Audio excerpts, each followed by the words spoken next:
Bee friends.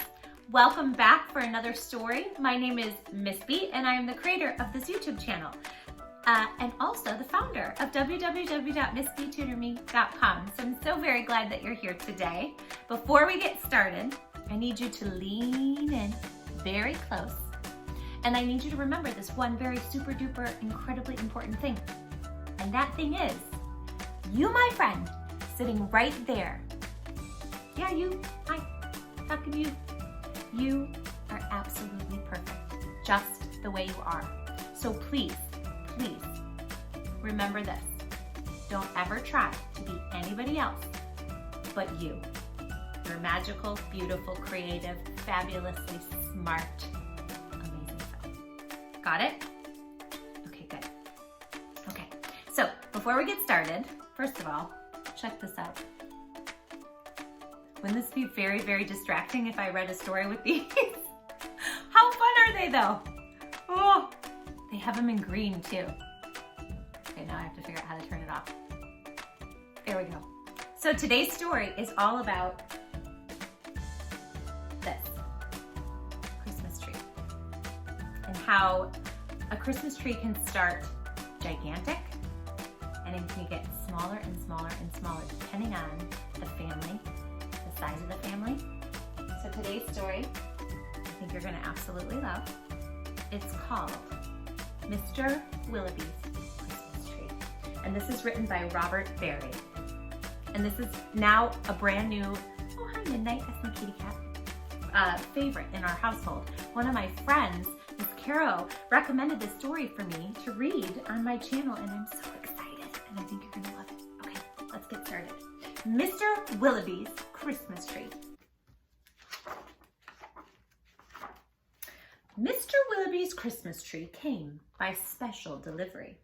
Full and fresh and glistening green, the biggest tree he had ever seen. Look how big it is. It's as big as this truck, maybe bigger. You see Mr. Willowby sitting up in the window? He dashed downstairs to open the door. This was the moment he'd waited for. A magnificent tree! Splendid, he said. Please, sir, won't you carry it right inside? I think it might look best this year right in the parlor corner here.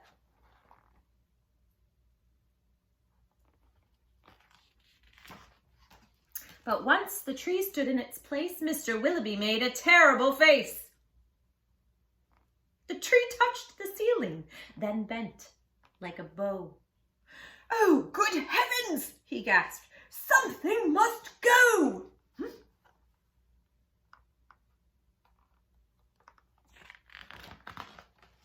Baxter, the butler, was called on in a haste to chop off the top, though it seemed quite a waste. That's great, Mr. Willowby cried with glee. Now we can start to trim my tree. When the trimming was well underway, the top was placed on a silver tray. Baxter said, I know just who'd be delighted with this Christmas tree. So it was presented to Miss Adelaide, Mr. Willowby's upstairs maid.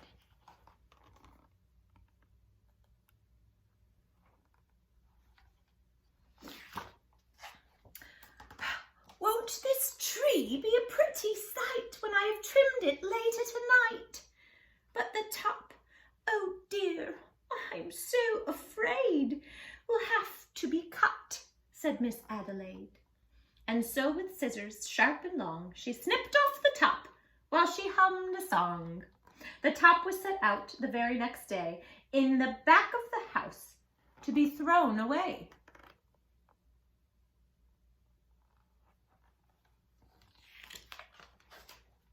That little treetop caught the eye of Tim, the gardener, passing by. He certainly was not about to see that little tree thrown out. He hurried home straight away to see what Mrs. Tim would say. Fa-la-la-la, surprise, surprise! His wife could not believe her eyes. But our house, she said, is so snug and small. I I do not believe we need it all." And before Tim had a chance to shout, she cut off the top and she threw it out.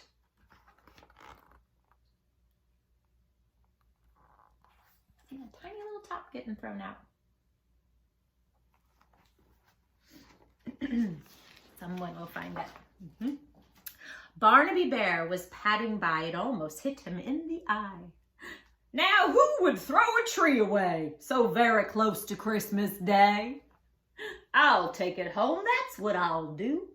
Look, Mama Bear, I've a present for you."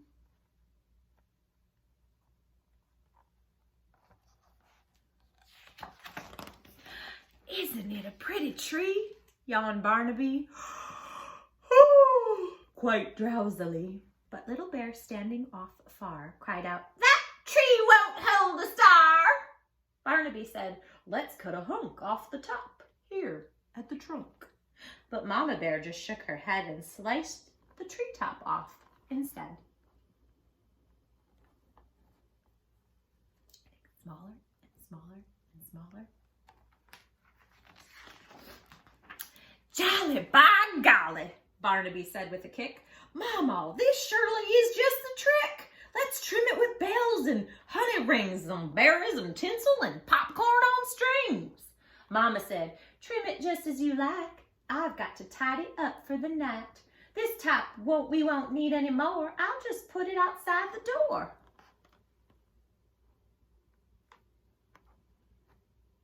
It's tiny.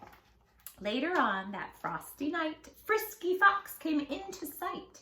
He spied the treetop, rubbed his chin. Can you rub your chin?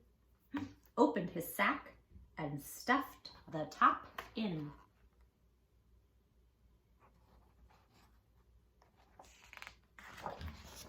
He scampered home and jumped his gate. This Christmas present couldn't wait.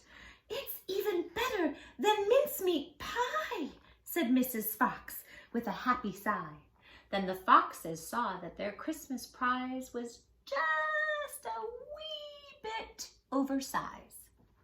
"Ooh, then my dears, don't you worry. I'll fix this top now in a hurry."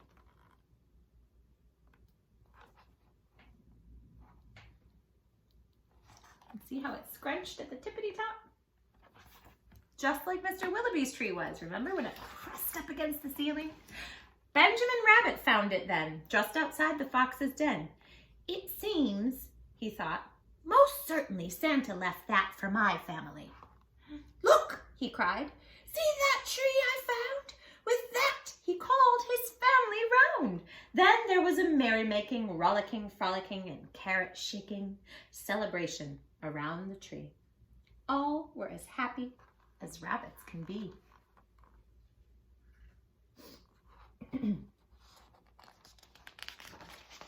Benjamin Rabbit, with his own hand, sliced a carrot and made a strand. "Now let's see how this will look in our little chimney nook." But right away the children cried, "Look, it's leaning off to one side." "It's too tall, that's all," said Mrs. Rabbit. And as though it were a summer carrot, she gave it a chop and threw away the top.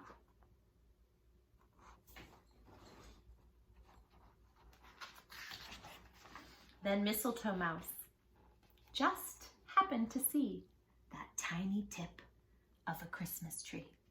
He pulled it through the snow and ice, up some stairs, and fell down twice. At last he reached his cozy house. "It's just the right size," said Mrs. Mouse. Then at the top, "If you please," they put a star made out of cheese.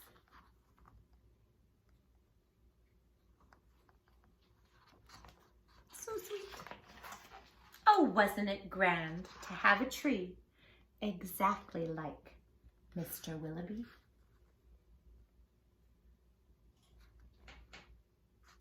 Can you see? Really, really close. The end. I hope you enjoyed this story as much as we did at our house. I wish you all a very Merry Christmas and Happy Holidays. And if you like this story, you can press the like button and subscribe below and get more Books with Miss B stories every single week. I love you like crazy, from the bottom of my heart, and I will see you all next time. Bye! Hey, my Books with Miss B friends. I have something very important I want you all to know. Please always remember this. Remember that it is always Very, very important to love who you are. and don't try to be anybody else But who you are.